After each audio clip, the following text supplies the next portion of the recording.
السلام علیکم ورحمۃ اللہ وبرکاتہ۔ الحمد للہ رب العالمین والعاقبۃ للمتقین والصلاۃ والسلام علی اشرف الانبیاء والمرسلین نبینا و رسولنا و حبیبنا و امامنا محمد وعلی آلہ و اصحابہ اجمعین، اما بعد۔ یہ کسی ہمارے بھائی نے سوال کیا ہے کہ عرفہ کے دن کے روزے کی فضیلت کیا ہے، یعنی عرفہ کا جو روزہ ہے اس کی فضیلت کیا ہے، اور یہ کس دن رکھنا چاہیے۔ کیا ہم مکہ مکرمہ کے حساب سے رکھیں گے جب حاجی عرفہ کے دن میدان عرفات میں حاضر ہوتے ہیں، یعنی 9 ذوالحجہ جو کہ مکہ کی تاریخ ہو، یا پھر اپنے اپنے ملکوں کے حساب سے جب 9 تاریخ ہو اس دن ہم یہ روزہ رکھیں گے۔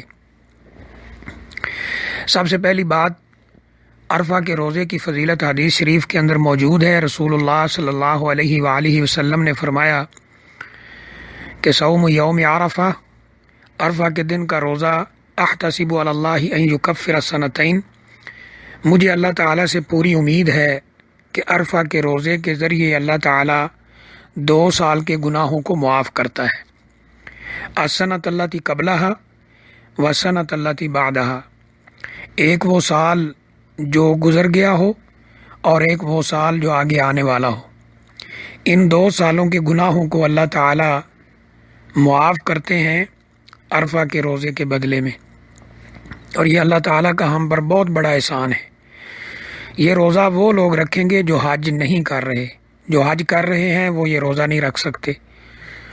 تو جیسے اللہ تعالیٰ نے حجاج اکرام کے لیے ان کی بخشش اور ان کے لیے بڑی عظمت اور نیکی کے مواقع میسر کیے ہیں، اسی طرح اللہ تعالیٰ نے حج پر نہ جانے والوں کے لیے بھی یہ بہت بڑا اعزاز رکھا ہے کہ وہ عرفہ کے دن کا روزہ رکھ لیں تو اللہ تعالیٰ 2 سال کے گناہ معاف کر دیتے ہیں۔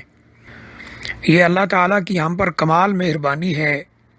جب ہم ایسی احادیث کو دیکھتے ہیں، ایسی آیات پڑھتے ہیں، تو پھر اپنے آپ یہ آیت کریمہ زبان پہ آ جاتی ہے کہ یا ایھا الانسان ما غرک بربک الکریم، اے انسان یہ بتا تجھے تیرے اتنے مہربان رب سے کس چیز نے دور کر رکھا ہے، کیوں تو اتنے مہربان رب سے دور ہے، یعنی اس کی بغاوت پہ اترا ہوا ہے۔ تو یہ روزہ رکھنے سے اللہ تعالیٰ 2 سال کے گناہ معاف کرتے ہیں، ابھی جو سال آنے والا ہے اس کے بھی، جو گناہ ابھی انسان نے کیے نہیں اور جو گزر گیا ہے اس کے بھی۔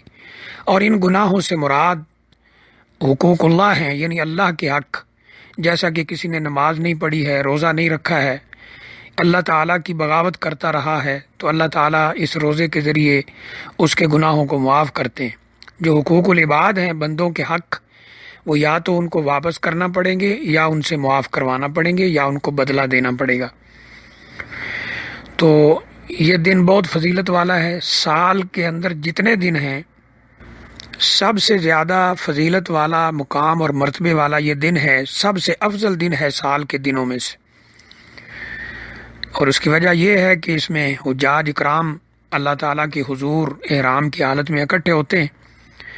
نبی اکرم صلی اللہ علیہ وآلہ وسلم نے اس دن کی دعا بھی سکھلائی ہے، اور دعائیں بھی کی جائیں، لیکن اس کے ساتھ ساتھ اس دعا کا بھی اہتمام کیا جائے جو رسول اللہ صلی اللہ علیہ وسلم نے ہمیں سکھلائی ہے۔ حضرت عمر بن عاص رضی اللہ تعالیٰ عنہ فرماتے ہیں کہ رسول اللہ صلی اللہ علیہ وسلم نے فرمایا خیر الدعاء دعاء یوم عرفہ، بہترین دعا، سب سے بہترین دعا عرفہ کے دن کی دعا ہے۔ وخیر ما قلت انا والنبیون من قبلی، اور میں اور مجھ سے پہلے جتنے انبیاء ہیں انہوں نے جو دعا کی عرفہ کے دن وہ یہ ہے، لا الہ الا اللہ وحدہ لا شریک لہ لہ الملک ولہ الحمد وہو علی کل شیء قدیر۔ یہ دعا زیادہ سے زیادہ پڑھنی چاہیے اور اس کا اہتمام کرنا چاہیے۔ سوال کا جو دوسرا حصہ ہے اس میں ہے کہ یہ روزہ کس دن رکھا جائے۔ تو اس میں علماء کے 2 اقوال ہیں۔ نمبر 1 تو یہ ہے کہ یہ روزہ میدان عرفات میں جس دن حاجی حاضر ہوں اس دن رکھا جائے، مختلف ملکوں میں جو بھی تاریخ ہو اس کا کوئی اعتبار نہیں ہوگا۔ اور ان کی دلیل یہ ہے کہ اس روزے کا تعلق عرفات سے ہے، یعنی جس دن حاجی عرفات میں اکٹھے ہوں، اور عرفات دنیا میں ایک ہی جگہ ہے جو مکۃ المکرمہ میں ہے۔ تو جس دن مکۃ المکرمہ میں 9 ذو الحجہ ہو، حاجی عرفات میں اکٹھے ہوں، حجاج اکرام وہاں اللہ کے حضور دعائیں کر رہے ہوں، اسی دن روزہ رکھا جائے، دوسرے ملکوں میں کوئی بھی تاریخ ہو۔ بعض علماء کے نزدیک، یعنی بہت سارے علماء کا یہ نظریہ ہے کہ یوم عرفہ 9 ذو الحجہ کا دن ہے، جو کسی بھی ملک میں 9 ذو الحجہ ہوگی تو اس دن روزہ رکھا جائے گا۔ اور ان کی دلیل وہ حدیث مبارکہ ہے جس کے اندر 9 کا تذکرہ ہے کہ 9 ذو الحجہ کا روزہ 2 سال کے گناہوں کی معافی کا سبب ہے۔ تو ان کے نزدیک مکۃ المکرمہ میں 9 ہو یا کوئی بھی تاریخ ہو، 8 ہو، لیکن اپنے اپنے ملکوں کے حساب سے 9 تاریخ کو روزہ رکھا جائے گا۔ مثلا پاکستان اور ہندوستان میں عام طور پہ یہ ہوتا ہے کہ جب سعودی عرب میں مکۃ المکرمہ میں حجاج اکرام اکٹھے ہوتے ہیں، 9 ذو الحجہ ہوتی ہے، تو وہاں 8 ذو الحجہ ہوگی، تو اسی تاریخ کے مطابق روزہ رکھا جائے، یعنی اپنے اپنے مطالعے، اپنے اپنے ملک، اپنے اپنے تاریخ کے اعتبار سے 9 ذو الحجہ کا روزہ رکھا جائے۔ تو یہ 2 اقوال ہیں۔ پہلے علماء اس کو یوم عرفہ کے ساتھ خاص کرتے ہیں کیونکہ حدیث میں یوم عرفہ کا ذکر ہے کہ عرفہ کے دن کا روزہ، اور دوسرے علماء اس کو تاریخ کے ساتھ خاص کرتے ہیں کیونکہ حدیث میں تاریخ کا ذکر ہے۔ تو اکثر علماء کا یہی رجحان ہے کہ اپنے اپنے ملک کے حساب سے یہ روزہ رکھا جائے۔ کچھ علماء کا یہ بھی کہنا ہے کہ صحابہ اکرام ذو الحجہ کے 9 روزے رکھا کرتے تھے، اور یہ نفلی روزے ہیں، اور یہ دن سب سے زیادہ فضیلت والے ہیں۔ پورے سال میں سے سال کے عشرے اگر بنائے جائیں تو سب سے افضل ترین عشرہ، افضل ترین 10 دن وہ یہ ذو الحجہ کے ہیں، اور افضل ترین راتیں رمضان المبارک کے آخری عشرے کی راتیں۔